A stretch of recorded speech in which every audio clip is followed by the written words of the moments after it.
నమస్తే, welcome to college TV. Parliament ఎన్నికలకు సంబంధించిన దాంట్లో అభ్యర్థులంతా కూడా చాలా ప్రచారంలో ముమ్మరమైనటువంటి బిజీలో ఉన్నట్టు తెలుస్తోంది. అయితే ప్రస్తుతం మనతో పాటు మల్కాజ్గిరి బీజేపీ ఎంపీ అభ్యర్థి ఈటల రాజేందర్ గారు ఉన్నారు. ప్రస్తుతం వారు కూడా ప్రచారంలో వినూత్నంగా ప్రజలు కలిసి ప్రయత్నం చేస్తూ ఉన్నారు. ప్రస్తుతం హైదరాబాద్ మెట్రోకు సంబంధించి వారు ఇక్కడ ఉన్నట్టు ప్రజలను కలిసి ఓట్లు అడిగేటువంటి పరిస్థితి అయితే కనబడుతోంది. వారిని అడిగి అసలు ప్రచార శైలి ఎలా ఉంది, అసలు ఏ విధంగా ప్రచారిస్తూ తెలుసుకునే ప్రయత్నం చేద్దాం. అన్న నమస్తే, ఎలా జరుగుతుందన్న ప్రచారం? 2 నెలలు అవుతుంది. ఉదయం 7 గంటల నుంచి మొదలుపెట్టి రాత్రి 10 గంటల వరకు అనేక రకాల కార్యక్రమాలు, అనేక రకాల పద్ధతుల ద్వారా ప్రచారం కొనసాగుతుంది.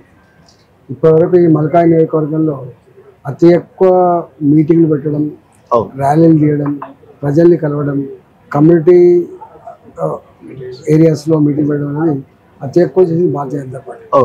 ఇక్కడ వాళ్ళకి ప్రజల మీద నమ్మకం లేదు, ప్రజాస్వామ్యం మీద నమ్మకం లేదు. వాళ్ళంతా డబ్బులు నమ్ముకున్నాడు కాబట్టి, నేను ప్రజలు నమ్ముకున్నాడు కాబట్టి నేను విస్తృతంగా ప్రజల్లో తిరుగుతా ఉన్నాను. కానీ బ్రహ్మాండమైన స్పందన కనబడుతున్నాను. ఈరోజు ఎల్బీనగర్ నుంచి కోటపల్లికి ఎన్నికల ప్రచారానికి పోతా ఉన్నాను కాబట్టి తొందరగా పోవాలంటే మెట్రో ఎక్కాలని మెట్రో ఎక్కి. అయితే ప్రజల్ని కలుస్తున్నప్పుడు బీజేపీకి సంబంధించి కానీ మోడీ వేవ్కి సంబంధించి కానీ ఎలా ప్రజల స్పందన ఎలా కనబడుతుంది? అసలు ఈ ఎన్నికలు, ఢిల్లీ ఎన్నికలు, ప్రధానమంత్రి ఎవరు కావాలని ఎన్నికలు, దేశం సురక్షితంగా ఉండాల్సిన ఎన్నికలు, దేశ గౌరవం ప్రపంచం మీద ప్రపంచ చిత్రపటం ఎగిరే ఎన్నికలు కాబట్టి ఖచ్చితంగా ఈసారి ఏ పార్టీకి లేదు, మోడీ గారికి బీజేపీకి ఓటేస్తాం. అంటే జనరల్ గా నిన్న రేవంత్ రెడ్డి గారు కూడా రిజర్వేషన్ అంశాన్ని ప్రకటిస్తూ ఒకవేళ భారతీయ జనతా పార్టీ కనుక 400 సీట్లు ఇస్తే ఖచ్చితంగా భారతీయ జనతా పార్టీకి ఉన్నటువంటి బీసీ, ఎస్సీ, ఎస్టీ, మైనార్టీకి సంబంధించిన రిజర్వేషన్ తొలగిస్తారనేటువంటి ప్రచారాన్ని బలంగా తీసుకెళ్తున్నారు. అమిత్ షాకి సంబంధించిన ఒక వీడియోను కూడా, ఒక ఫేక్ వీడియోని ఏదైతే ఉందో దాన్ని కూడా ప్రచారం చేస్తూ ప్రజలను తమ వైపు తిప్పుకునే ప్రయత్నం చేస్తూ తెలుస్తుంది. దానిపై మీరేమంటారు? అంటే ఏది పడుతుంది మాట్లాడడం, బాధ్యత లేకుండా ముందు ముందు దాని పర్యవసానాలు ఉంటాయి. అంత ఈజీగా ఉండదు. రెండవది, ఒకవేళ భారతీయ జనతా పార్టీ గుజరాత్ లాంటి రాష్ట్రంలో 27 ఏళ్ళుగా అధికారం ఉండి 27 తర్వాత కూడా మళ్ళీ అధికారం వచ్చింది. అనేక రాష్ట్రాలలో, మధ్యప్రదేశ్లో 17 సంవత్సరాల తర్వాత మళ్ళీ అధికారం వచ్చింది. ఎక్కడన్నా ఈ రిజర్వేషన్ సమస్య వచ్చిందండి? వాజ్పేయి గారి పీరియడ్లో భారతీయ జనతా పార్టీ అధికారంలో ఉంది. మోడీ గారి 10 సంవత్సరాలు అధికారంలో ఉన్నారు. ఎక్కడ రాకపోగా అసలు భారతీయ జనతా పార్టీ అనగారిన వర్గాల పట్ల కానీ, రిజర్వేషన్ పట్ల కానీ ఎంత కమిట్మెంట్ ఉందో చెప్తాను.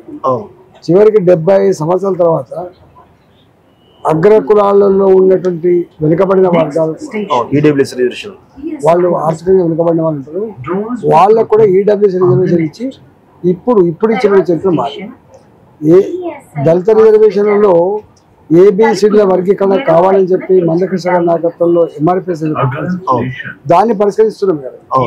అంటే అవగాహన ఉన్నోళ్ళు మాట్లాడే మాట కాదు.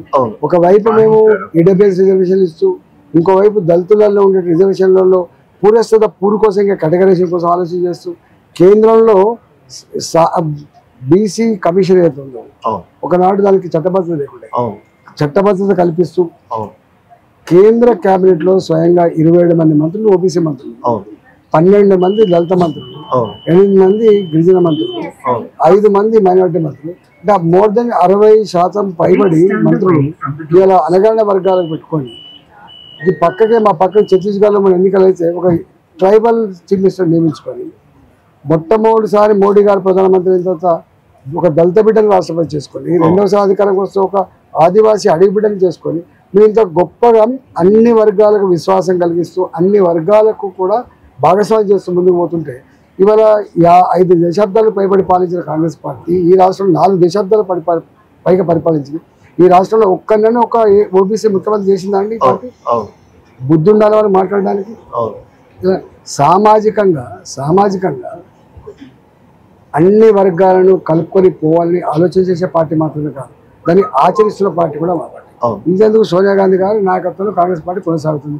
ఎందుకో మహిళలకు రిజర్వేషన్ తీసుకోలేదు, ఇవాళ భయపడరు జంకీలు, ఏమైనా అపీజ్మెంట్ పాలసీ తప్ప ఓట్ల ప్రోగ్రామ్, ఓట్ల orientation programme, power orientation programme తప్ప ఎప్పుడు ప్రజలకు మేలు చేయాలనేటువంటి కాన్సెప్ట్ కాంగ్రెస్ పార్టీకి లేదు.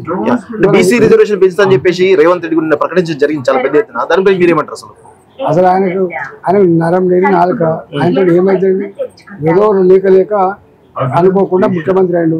ముఖ్యమంత్రి కానీ అన్ని ఇస్తా, అన్ని చేస్తా, రేపు అమలు నాకు తెలిసి ఇచ్చిన హామీలు అమలు చేయగలిగే దమ్ము ధైర్యం రేపు రేవంత్ రెడ్డి లేదు. మాట్లాడుతున్నాడు 2 లక్షల కోట్ల హామీలు ఇచ్చిండు. 2,500 రూపాయలు మహిళలకు బ్యాంక్ అకౌంట్ వేస్తా అని చెప్పిండు. 2 లక్షల రూపాయలు రైతులు రుణమాఫీ చేస్తా అని చెప్పిండు. కళ్యాణ లక్ష్మికి 1,00,000 రూపాయలు సరిపో 75,000 రూపాయల తులం బంగారం ఇస్తా అని చెప్పిండు. ఆడపిల్లలకు చదువుకుంటలకు స్కూటీలు ఇస్తా అని చెప్పిండు. 2,000 రూపాయల పెన్షన్ 4,000 రూపాయలు చేస్తా అని చెప్పిండు. 4,000 ఉన్న హ్యాండిక్యాప్ పెన్షన్ 6,000 రూపాయలు చెప్పిండు. చేస్తే చెప్తే రేపు పట్టుకునే 7 మాట్లాడితే నడవదు. నాకు తెలిసి ఇప్పుడేదో వింటున్నా నేను ఆర్టీసీ బస్సుల ప్రయాణం కూడా మహిళలకి సగమన్న బస్ కిరాయి పెట్టాలని చెప్పేది చేస్తున్నట్టు విన్నాను. అంటే కాంగ్రెస్ పార్టీ తీసుకొచ్చే అవకాశం ఉందంటారా? సగం ఫీజు అంటే సగం ధరలతో మళ్ళీ దాన్ని కూడా ఇంకా తీసుకుంటున్నా అని చెప్పేదో చర్చ వస్తారు. ఓకే, అయితే ఇప్పుడు రేవంత్ రెడ్డి అంత పెద్ద ఎత్తున ప్రచారం చేయడం వెనకాల బీజేపీకి 400 సీట్లు వస్తాయనేటువంటి దాంట్లో ఆ మెజార్టీ తగ్గడానికి రేవంత్ రెడ్డి దుష్ప్రచారం. ఈయన ఎంత అండి, ఈయన లెక్క ఎంత, ఈయన ఎవరు నమ్ముతాడు? అంత క్రెడిబిలిటీ కాదు. ఇప్పుడు ఇంతేందుకు రేవంత్ రెడ్డిగా అధికారం లేకముందు ఏం మాట్లాడాడు, అధికారంకి వచ్చినాక ఏం మాట్లాడాడో నాడేంది నేడేంది చూస్తే తెలుస్తుంది. అవన్నీ సెల్ ఫోన్ లో పట్టుకపోతలేవు. అంటే ఈ దుష్ప్రచారం అనేది బీజేపీ యొక్క ఓటు బ్యాంక్ కొల్లగొట్టే అవకాశం కనబడుతుందా, సీట్లు తగ్గే అవకాశం కనబడుతుందా? రేపు చెప్తాం, నేనే చెప్తామని చూస్తాను. ఓకే, నెక్స్ట్ తెలంగాణలో భారతీయ జనతా పార్టీ ఎన్ని సీట్లు గెలవబోతుంది? 12 సీట్లు గెలిచే ఆస్కారం ఉంది. ఓకే, మిగతా వాటిల్లో కూడా నువ్వా నేను పోటీ పడతాను. మీ పరిస్థితి 17 సీట్లలో కూడా భారతీయ జనతా పార్టీ పోటీ పడుతుంది. మీ పరిస్థితి ఉంది. మల్కాజ్గిరిలో బలమైన అభ్యర్థులు సునీతా మహేందర్ రెడ్డి గారు ఉన్నారు, అదేవిధంగా రాగి లక్ష్మారెడ్డి కూడా చాలా బలంగా తిరుగుతూ తెలుస్తోంది. మీ ప్రచారం ఎలా అవుతుంది? విజయ అవకాశం ఎలా ఉన్నాయి మీకు? వాళ్ళకు బలము లేదు, ప్రజల సింపతి కూడా లేదు.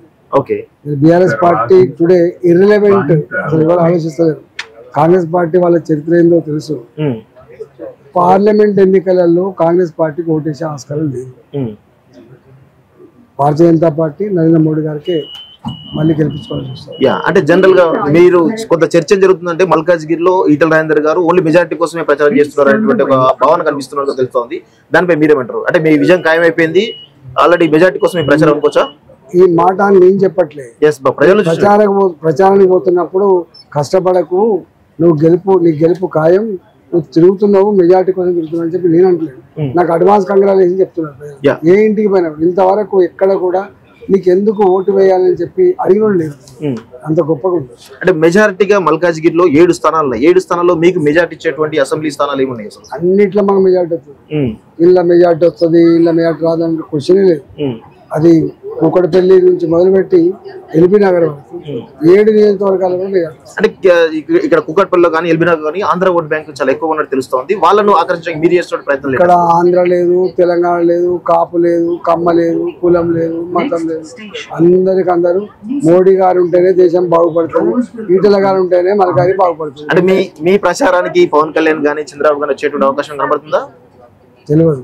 మా పార్టీ చివరిగా మల్కాజ్గిరి ప్రజలకు మీరేం చెప్పారు? ఇక్కడ ఉన్నటువంటి మెట్రో ఉన్నటువంటి ప్రజలకు మీరేం చెప్పదలుచుకున్నారు? ఈ మెట్రోని అప్ టు మేడ్చల్ వరకు, అప్ టు షామీర్పేట వరకు, ఇటు గడికేశ్వర వరకు విస్తరించాలన్నటువంటి ఏదైతే డిమాండ్ ఉందో, లేదా ఎంఎంటీఎస్ రైలు అన్న కొన్ని రైల్వే లైన్ల కోసం up to Yadagiri route demand ఉందో అది చేయాల్సిన బాధ్యత బీజేపీ పార్టీ మీద ఉంటుంది, మా మీద ఉంటుంది. ముఖ్యంగా మీ పైన ఎక్కువ ఉంటుంది. ఈ పరిధంతా మల్కాజ్గిరి పరిధి కిందకి వస్తుంది. ట్రాఫిక్ జాములతో ఉక్కిరి బిక్కిరే ప్రజానికానికి ఇవాళ ఆ విముక్తి కావాలంటే ఫ్లైఓవర్లు అన్ని కూడా మేమే నిర్మాణం చేయాలి. ఇవాళ ఎక్కడికైనా national highways 6 lanes national highways, 8 lane national highways మేమే చేయాల్సింది. మల్కాజ్గిరి న్యూలీ ఎక్స్పాండెడ్ సిటీ కాబట్టి డెఫినెట్ గా ఇవాళ రోడ్లు కావాలన్నా, డైరీ సిస్టమ్ రావాలన్నా, డ్రింకింగ్ వాటర్ సిస్టమ్ రావాలన్నా, ఐటీ కారిడార్స్ రావాలన్నా, ఇండస్ట్రీస్ రావాలన్నా, ఎంప్లాయ్మెంట్ జనరేషన్ రావాలన్నా, అన్ని రకాల ఈవెన్ డబుల్ బెడ్రూమ్ రావాలన్నా కూడా భారతీయ జనతా పార్టీ అధికారంకి వస్తుంది, సాధ్యమైన భావన ఉంది. థ్యాంక్ యూ ఈటల రాజేందర్ గారు. సో ఇది మొత్తానికైతే ఈటల రాజేందర్ గారు తన వినూత్నమైనటువంటి ప్రచారంలో భాగంగా మెట్రోలో తిరుగుతూ ప్రజలను కలుస్తూ ఈరోజు ప్రజలకు ఓటు వేసే విధంగా భారతీయ జనతా పార్టీ వేసే ప్రచారం చేస్తున్నట్టు తెలుస్తోంది. అయితే గెలుపుపై ధీమాతో ఉన్నట్టు తెలుస్తుంది. మెజార్టీ కోసమే తన ప్రచారం అనేటువంటి ఒక భావన ప్రజల్లో ఉంది. అందుకోసమే నేను అందరినీ కలిసేట ప్రయత్నం చేస్తున్నా చెప్పేసి వారు చెప్తూ ఈరోజు భారతీయ జనతా పార్టీ 12 సీట్ల లక్ష్యంగా ఈరోజు తెలంగాణలో రాబోతుందని చెప్పేసి చాలా కాన్ఫిడెన్స్ చెప్తా ఉన్నారు. చూద్దాం మరి 13వ తారీఖు పోలింగ్ ఉంది, ఆ తర్వాత జూన్ 4వ తారీఖు కౌంటింగ్ కాబట్టి రిజల్ట్ ఏ విధంగా తెలిసిపోబోతుంది. ఇది మొత్తానికి ఈటల రాజేందర్ గారితో స్పెషల్ ఇంటర్వ్యూ చూస్తున్నాండి college TV. Thank you very much.